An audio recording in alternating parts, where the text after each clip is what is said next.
So, as Coach Winslow said, my name's Ben Nauman.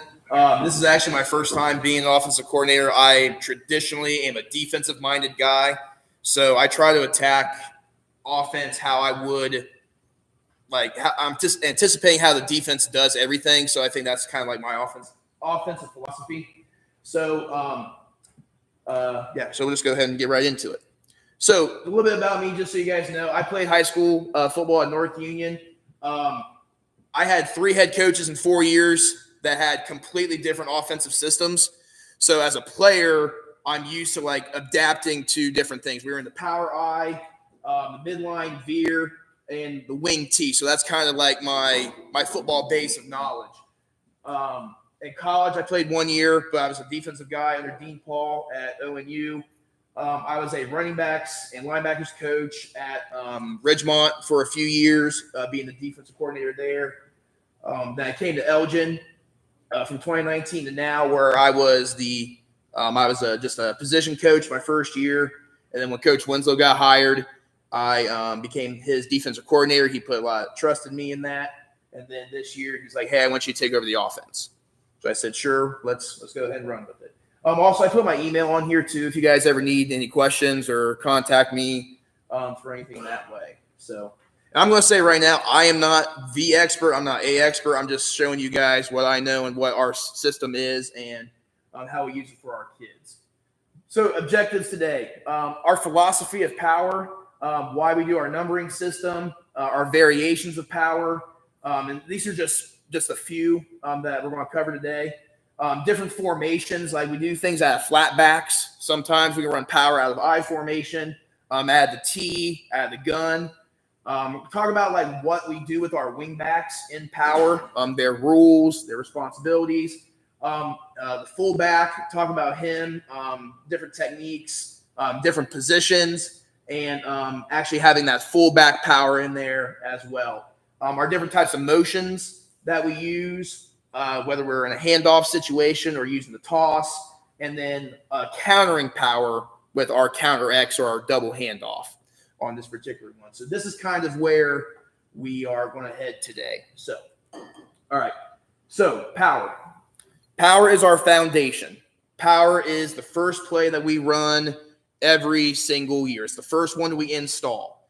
And typically when we do this, we install every version of power within the first 2 days of practice. Okay. And the reason we do that is because everything we do is based off of power. Okay. If we establish power, then our offense is going to click. Okay. We are a downhill. That's a smash mouth type of attitude, and power is our play. Now, we also call power money. Now, money is a one-word play call that we use for our hurry up offense sometimes. So when we go, "Hey, money, money, money," that means every player knows we're running 24 power. So they could be anywhere on the field. The play just ended, we threw a pass, whatever, and we're screaming on the sideline, "Money, money, money." Every player on the team knows, get to the line, we're running our money play. And we get this play every single day. And we know it's our money play because we guarantee 3 to 5 yards every time we run it. The only people that stop power really is ourselves. If the running back misses the hole, or lineman misses the block, or wingback misses a block, or quarterback fumbles the handoff, that's the only thing that stops our power is ourselves, really. So even if it's 4th down and anything less than 5, we're going for it and we're going to run power. And most of the time we get it. But that's that philosophy that these kids have bought into. We're going to run power. We're going to jam it down your throat. And power, again, we run it with everybody. We run power with the A-back, the C-back. We have some variations with our fullback running the power play and also our quarterback out of the gun. So power isn't just for your bell cow. Everybody that's going to carry the football can run some variation of power, and we're going to look at that here in just a little bit. Anybody got any questions about any of this so far? Sorry, I'm a history teacher. I always pause through all this too to ask questions. So our numbering system. Now, we do things a little different. Instead of using the gaps for our numbering system, we use the man. So You can see here, so the right butt cheek of the center, that's the 0. And then the middle of the guard is the 2-hole, the 4-hole, 6-hole, and so on and so forth. And then be the opposite on the left. And then our numbering system for our running backs and stuff, quarterbacks, number 1, A-back would be number 2, fullback 3, and the C-back is 4. Now, the reason we do this, the reason we do the man numbering system is because it gives the running back a good aiming point. So if we're running rip 24 power, the 2-back knows that his aiming point should be right here. Now, according to our rules and everything, if he sees the tackle when he's coming through and the tackle happens to be out, he knows he needs to cut inside. If the tackle's butt's pointing the outside, that's where he needs to go. That's the aiming points for our running back. So we do that because if they're looking for a hole right off the bat, let's say they're looking for the gap between, let's say the gap between the tight end and the tackle, well, that gap's not there, then they're just going to kind of pitter-patter in the hole, and they're not going to hit the hole hard. But if they already have a predetermined aiming point before the snap, they're going to hit it even harder. Okay. So again, the play call, let's say it's rip 24 power. Rip indicates the type of motion and the direction that motion is going to go. So R, rip, means he's going to the right. 2, and the first number signifies that it's going to the 2-back, and he's the one that's going to go in motion. And then 4 represents the hole or the man that the power or that the back is running to, and then power is our blocking scheme. Okay, and we'll go through that here in just a second. Okay, now, I know this is the picture from our first slide, but our splits, we do a 1-foot split. We're not true foot-to-foot when we are in the double wing. So we are really a little step back off of the center and then 1 foot to the left or the right of the center for that. We feel that this gives better angles for our offensive linemen on their gap down backward courses. It also creates better vision for our running backs as they're hitting the hole. And it also spreads out the defense just a little bit. Okay. So we used to be foot to foot. We've kind of widened things out over the last few years, and we found quite a bit of success with just going to 1-foot splits. We tried 2-foot splits kind of early in the season. That was just a little too much, but so we're sticking with the 1-foot split. Okay. Okay. Now, this is our money play. This is our power right here. Okay. So running back or A-back is coming in motion. Now, the motion that he has right now is we do a full sprint motion. Okay, a lot of double wing teams do the shuffle motion into power. We go full speed, and I'll get into why we do that here in just a little bit. Okay, so he goes in motion. And we'll go over the rules here in just a second. Center, his rules are on away. The backside guard, he is going to pull. He's going to wrap around to lead, keeping his eyes inside. The front side or the play side, guard, tackle, and tight end are all on a gap down backer course, and actually so is this wing back. And we'll go into why we do gap down backer with him here in just a little bit as well.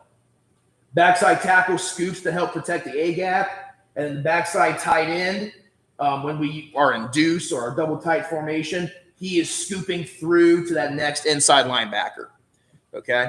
Now, a lot of times we have a formation with a wide receiver out wide for like when we want to run boot or waggle, maybe some quick slants, things like that. And when he's out wide out here, he's looking to get to that maybe a high safety or another outside linebacker for what we call the touchdown cut. Now, when we run power, we tell everybody to keep their eyes inside. So when the running back comes through, his natural progression is going to break out wide. I don't know if you guys, is there a laser pointer? Okay. So out here, his natural progression is going to be to break this way here on power. But we tell him to keep his eyes inside a little bit because right through here is what we call the touchdown cut. Okay? Everything is flowing so hard to the right all the time when we run power that eventually they overplay it, and then there's a perfect alley that comes right up the center, and he's gone. And that wide receiver, especially if he's out wide, he gets to that safety, he's gone. Okay? This is Liz 45 power, so this is to the C-back. So same principles again. Front side is gap down backer. Backside guard pulls to lead. The fullback is the J block or the kick out right here. C-back will come in motion. Quarterback boots away. So that's just another example of our power there. Now, this is out of the gun. Let's say we want to run our quarterback power. Okay. Now, we have Romeo, which is a flat motion or a jet motion from, this would be the A-back in this situation. He comes across here. Fullback can be up in a sniffer position as well, or he can be beside the quarterback. He's still on his kick out. This wingback here will fake like he's running rocket or jet to the outside. Still front side power, has gap down backer across the board. Backside guard pulls to wrap and lead. Scoop on the backside from everybody else. Okay, so this past year we had a quarterback who was fairly dynamic in the run game. Really fast guy. Wasn't really he was very aggressive, so we wanted to try to incorporate him into the run game a little bit. So we would do quarterback power, quarterback counter. We do some keeps and follows with him as well. And it was all, again, based off of this. Now, again, here's all the rules for RIP 24 power, just so you can all see that here instead of just me kind of talking about it. So, again, center is always on away in our offense. Our center is 99 times out of 100. He's going on if you got somebody on him, or he's going away. That's the way we've always treated it.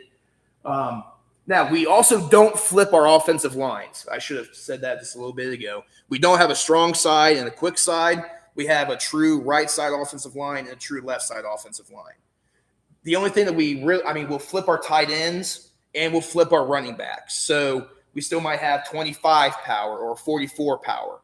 It's our the running backs will flip more than the offensive line because the offensive line obviously stays the same in that particular way. Am I going too fast? Everybody good? Okay. All right, now, this is for running backs. And I think most of us in here have either played offensive line or coached offensive linemen. We harp on this on our wing backs all the time. If they don't block, they don't get the rock. Okay? We know that running backs and wide receivers can sometimes be prima donnas and don't want to put their noses in to certain things. But in our philosophy here with our wing backs, if they're not blocking for their buddy, they're not going to get a chance to get the ball either. Okay? And this year, and for the first time in a long time, we finally had wing backs that bought into that system. Like they're firing out hard, they're following their courses, and they're actually trying to put people into the ground. Actually, Coach Van Gundy, who's our offensive line coach, gives out pancake stickers. Did our wing backs get a few pancake stickers this year? I think every position got a pancake sticker at some point. Okay. Which we've never had that before. Even the quarterback. Even our quarterback, yes.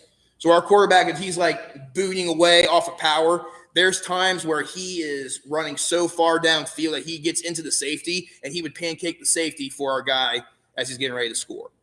Okay. So, and it's not just a wingback philosophy, it's our entire team.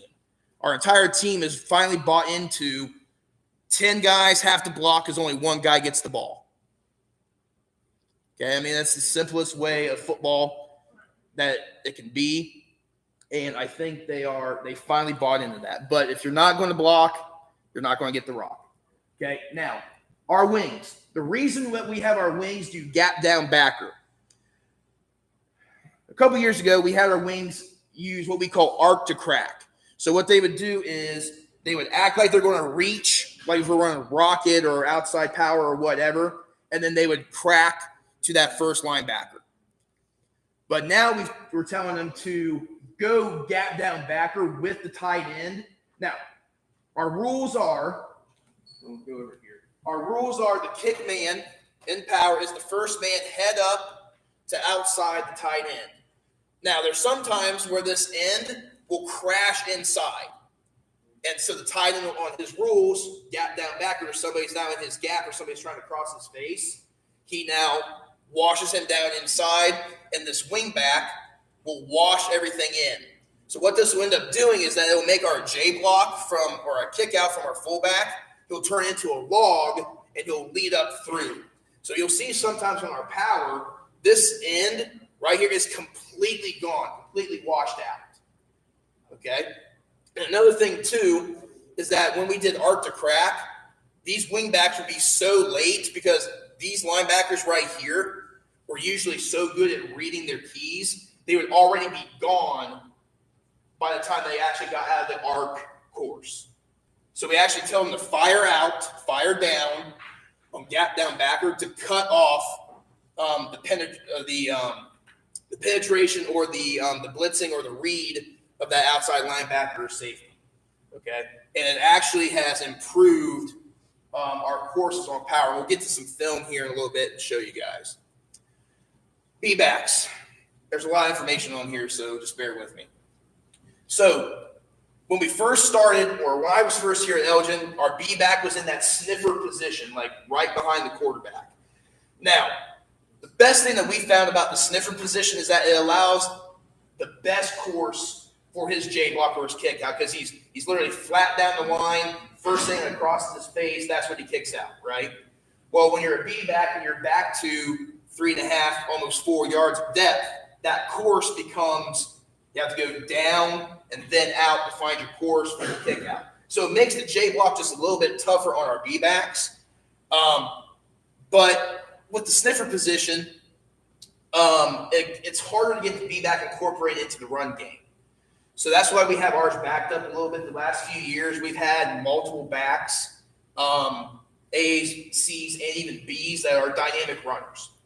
And we want to incorporate them into the run game besides using wedge or a quick dive.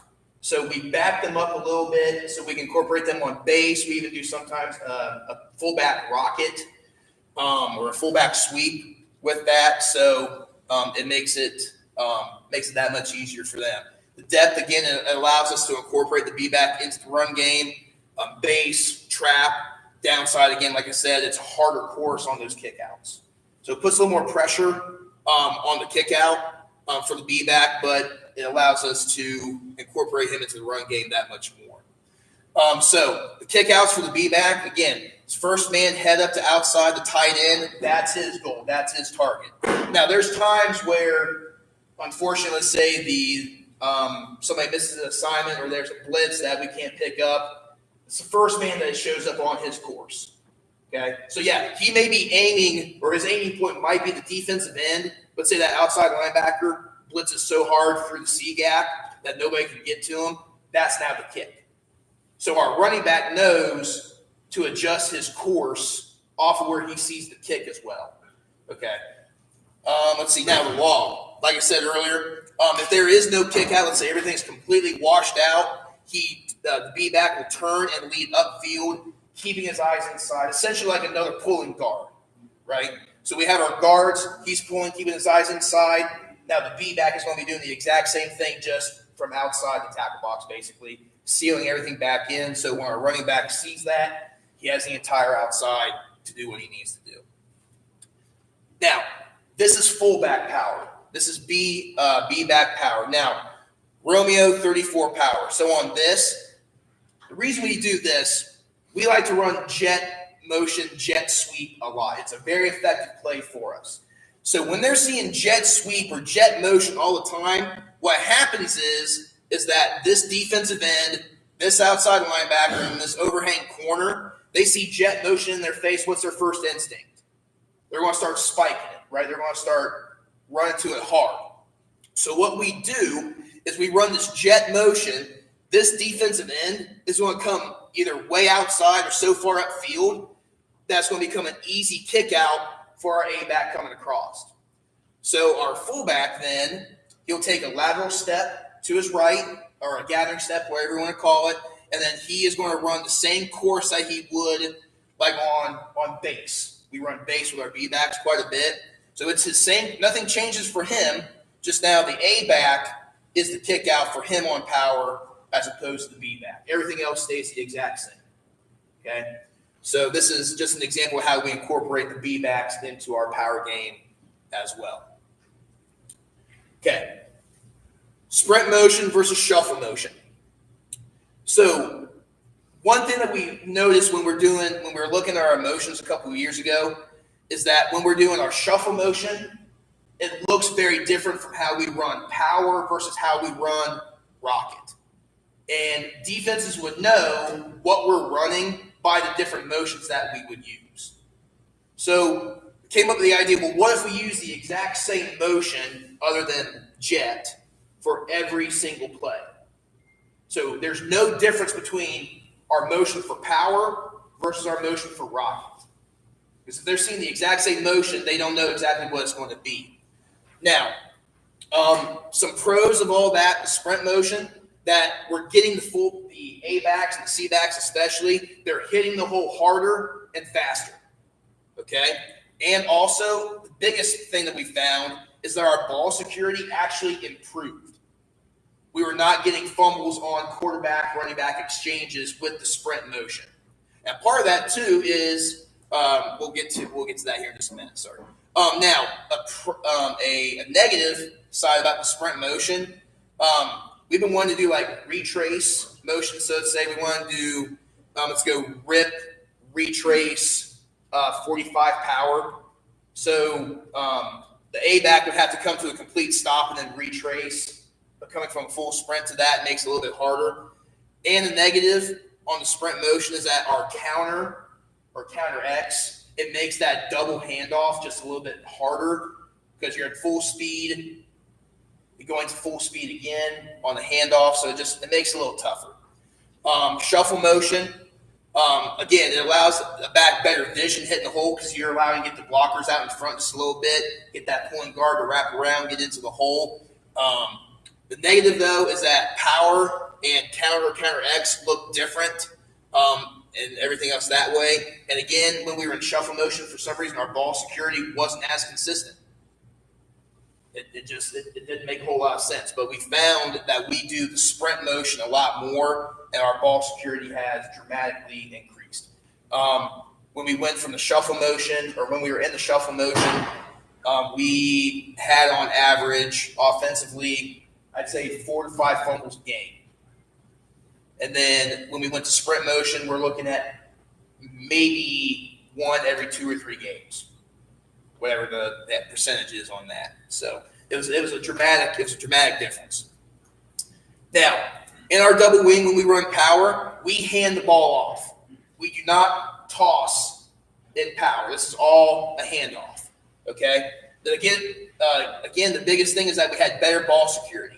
Even when we were doing the shuffle motion for a while, we started handing the ball off. But when we started doing the sprint motion with the handoff, our ball security got even better. Another pro is that the deception and ball fake looks the same for power, counter X, and boot. Everything looks the exact same from our quarterback. It also helped, too, that our quarterback really understood that he may not throw a physical block on somebody, but his blocking was through his fake. If he had a really good fake off the handoff, it would freeze the entire half, or it could freeze the entire half of the defense. They see his fake, they see his boot out, they're like, oh crap, is it actually boot or is it power?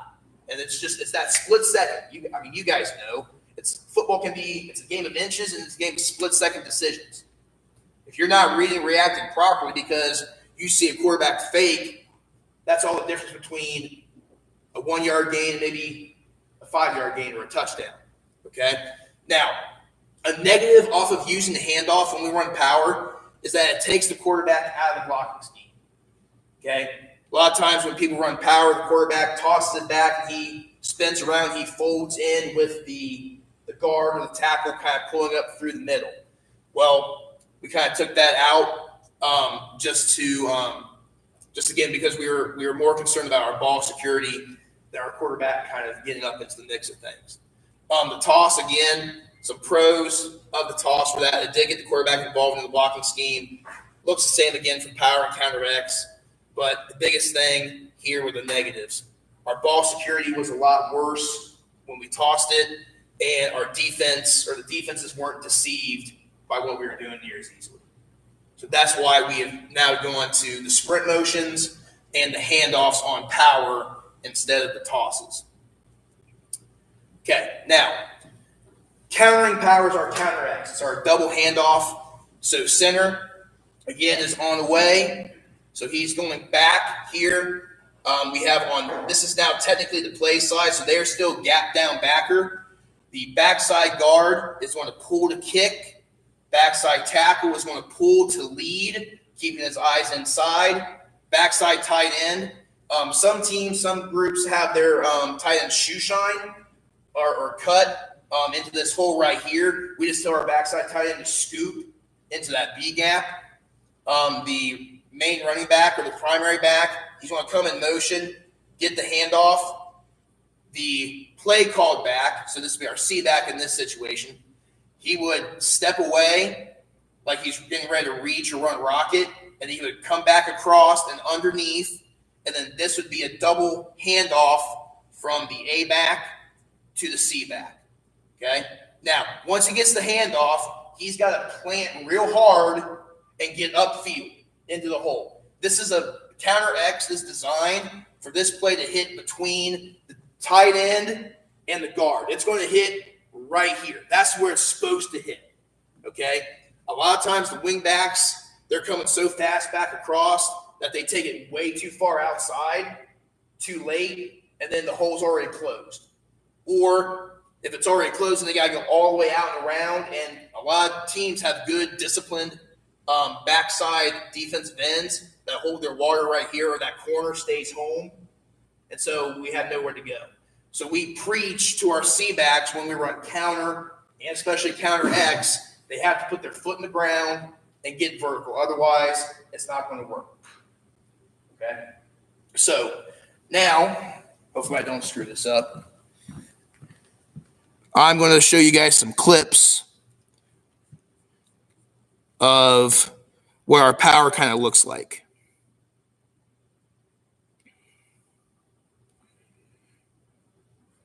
Okay, where we go. I'm not seeing it. Hang on.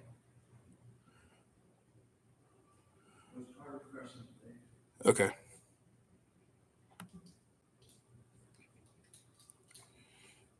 All right.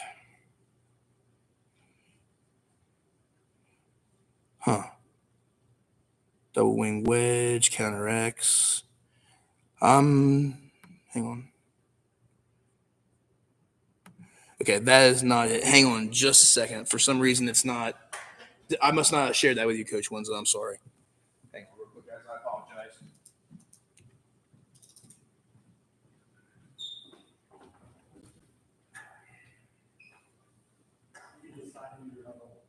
What's that? All right, let's do it that way then. I could have swore I had that shared with you. I'm sorry.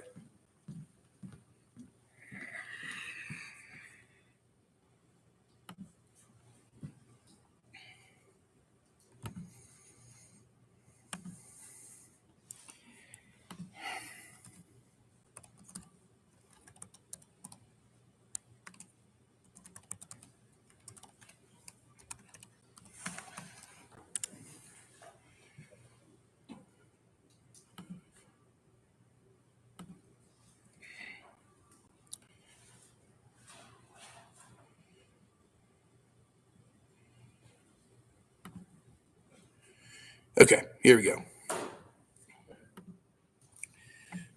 All right. So this is our base formation. We call this red right here. So this is red formation. This would be RIP 24 power. So the A back right here, closest to us, we go in a sprint motion, and then we're heading to the 4 hole on that side.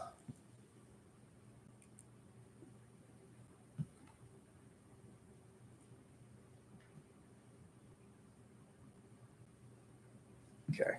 So we should have a tight copy of this here in just a second, so you guys be able to see a little bit better. Okay. There he goes. Oh, never mind. Okay, so now here we're in flat backs. So, all right, here.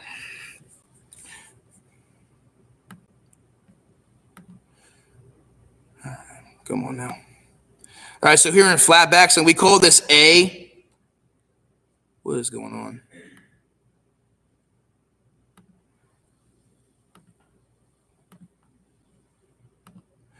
Okay, so this is A. So it doesn't really change anything except that our fullback or A back's not coming in motion as he's coming across. We have a good kick out from our fullback, runs up through the hole.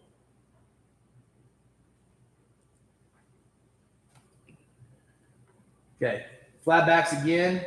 Now, when we do this, this is a formation we call king. So we're double tight ends. We're in deuce, so double tights. Our C back is to the strong side. Now our A back is actually over here on the other side of the B back. Now, the reason we do this is in our run game, like I said, we incorporate the B back through running base. Now, when we do this, though, we run power to the back side, so it doesn't really change anything.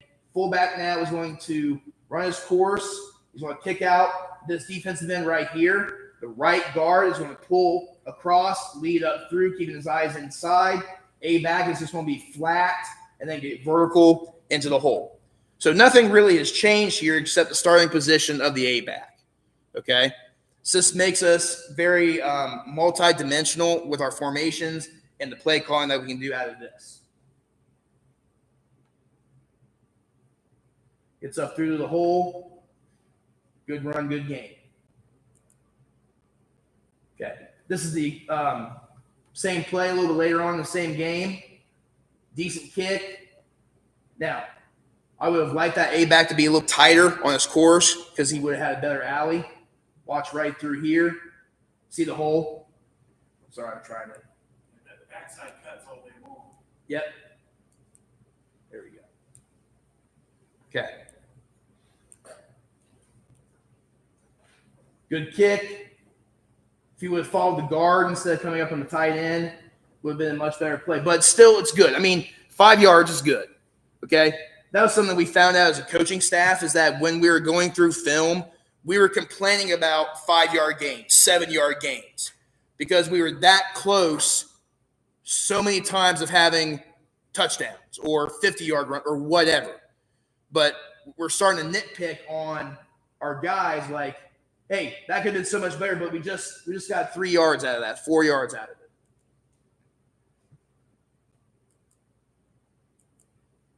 Okay, hang on.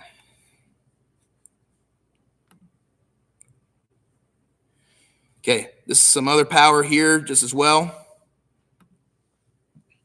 Now, this is an example. This is an example here of where this edge is not clean and our running back has to take everything outside. Okay? So gap down backer, wing back follows his course. Now, the fullback on his kick out, he doesn't truly see a good kick. So what he's going to do, he's going to take this overhang player right here. He's going to wash him inside. Our running back understands there's nothing here in the aiming point. He's going to follow his lead blocker and go to the outside. Okay? And then our running back, run-on-one with a corner or a safety, we'll take that all day long. Okay? And again, we teach our running backs, you have 10 other guys blocking for you, but there's 11 guys on defense. The running back's responsible for making one guy miss or running through one guy. Okay, that's our principle that we teach them as well. That's a good hard run. Okay, this is a tighter copy of the same play. Now, our tight end, run back just a little bit, sorry.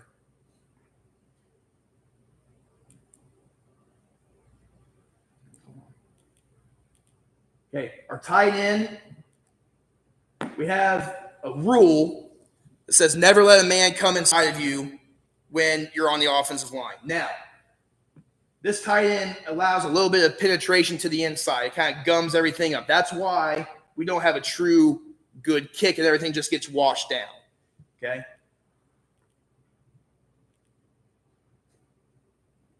That's why everything gets gummed up, but our running backs are taught. They did what they were taught, basically, in that situation there. Okay. Another rip 24 power here. See this? Gummy, if they're running a 5-man front, it gets kind of odd with that kick man, especially if they're lined up head up on the tight end.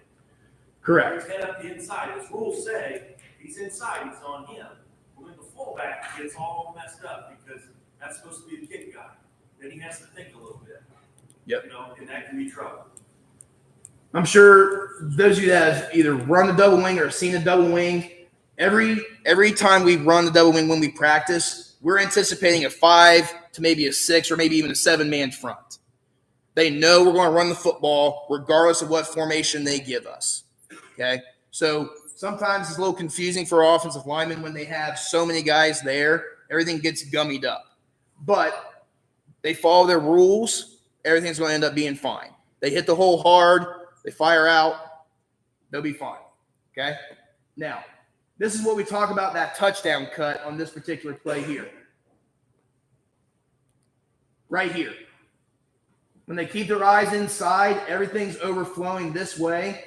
Now, our wide receiver, which for some reason decides to take this play off, which I think they do half the time anyway, if he's going to block this guy right here, or if he's heading to this safety, right here is the alley. Okay? That's what we call the touchdown cut.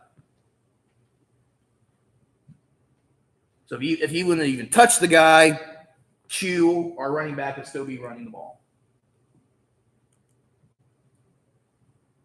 Okay, another 24 power here again. Now, the kick out by our fullback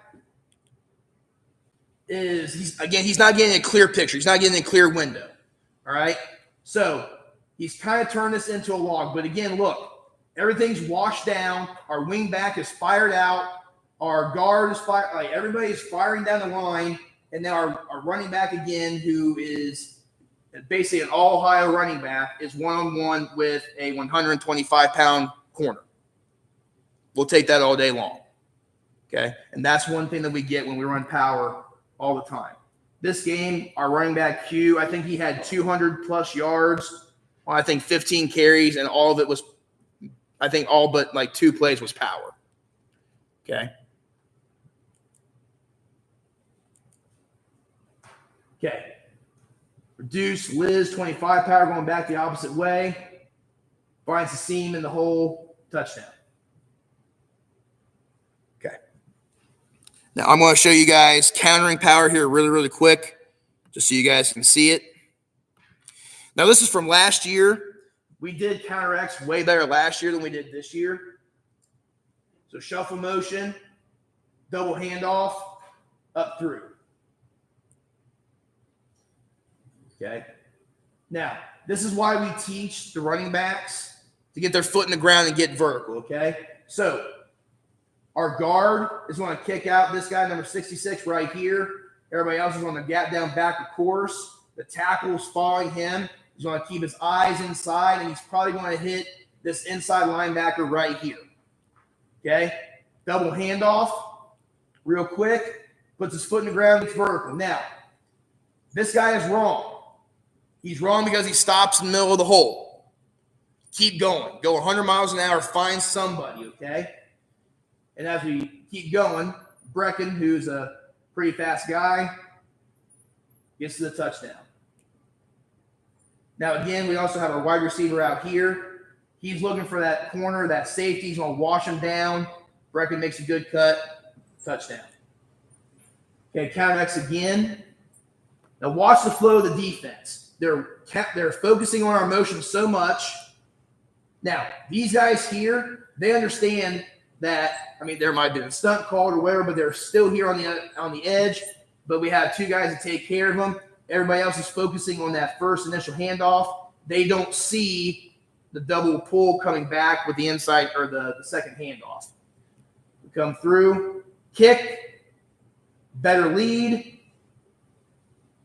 And most of us could run through that hole. Okay? This is why we run power, power, power, power. Come back with that counter X.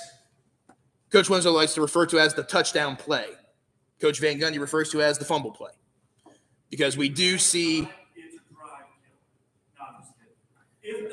Like Coach Nauman said, 2 years ago they never failed. This year, for some reason, our IQ at running back was double. But they couldn't double handoff to save their life. I mean, the offensive line would come off the field and be like, we were just killing him. Why did we run that play? I'm like, well, listen, guys, we got to get it right. We just block.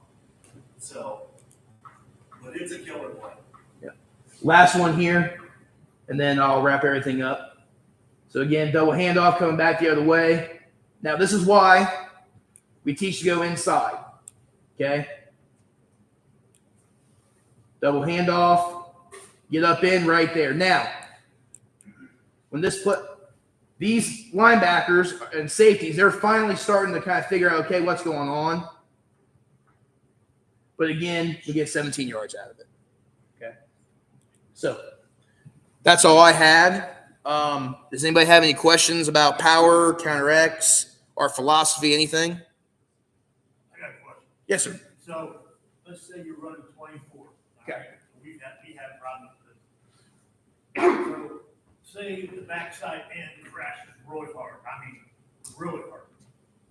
And we would have our quarterback chip. I mean, not blasting, but instead of going back, booting, we would have him just kind of chipping because that was an issue. Okay. The backside end would just kill it if we didn't take him into account. Okay. So what do you do with that? So what we do with that is, so the way we teach the backside tackle to scoop. So he's scooping to that A gap. So he fires down and he scoops and he hinges back. So he's protecting that A gap. But then if he sees any other penetration, we teach him to kind of ride that upfield. But we also sometimes too, if we see that end crashing so hard, we'll do like 24 power keep, which is where quarterback will fake power, and if you'll naked keep out and around that, they'll go around that defensive end. So that's a counter that we have off of a really hard crashing defensive end, or we go right back to like counter X. So if he sees power going that way, he's going to crash that hard. He's not going to expect that backside guard to come, and it's going to be a kill shot. Okay, but I mean the quarterback shipping on that would be a good solution as well. It just depends on how deep it is off of that. It might be easier for the quarterback to chip. It was a toss. So if he's here on the toss and then you go right ahead to chip right here to help. But when we hand off, so if you go ready to hit, he's here on the handoff and then trying to get him tight around again to be a little tougher. So I guess my solution would be to have that backside tackle hinge and ride upfield just a little bit, or keep the quarterback around to keep that defense and then just a little bit more honest. You know, that backside tackle, he's guarding against, when he comes down, he's taking off the penetration point of that backside backer coming through. That can kill you too. Mm-hmm. If that's not left in check, because the center's coming a long way, he's usually banned out. And then, but that left tackle doesn't have to be a devastator, usually, especially on power going right. He just has to know where his body position needs to be. I mean, he's just a body position guy. And if you get the right guy in that spot, he can seal all that backside trash off, and it's really not a problem. Any other questions? Awesome. Thank you, guys. Thanks, Ben.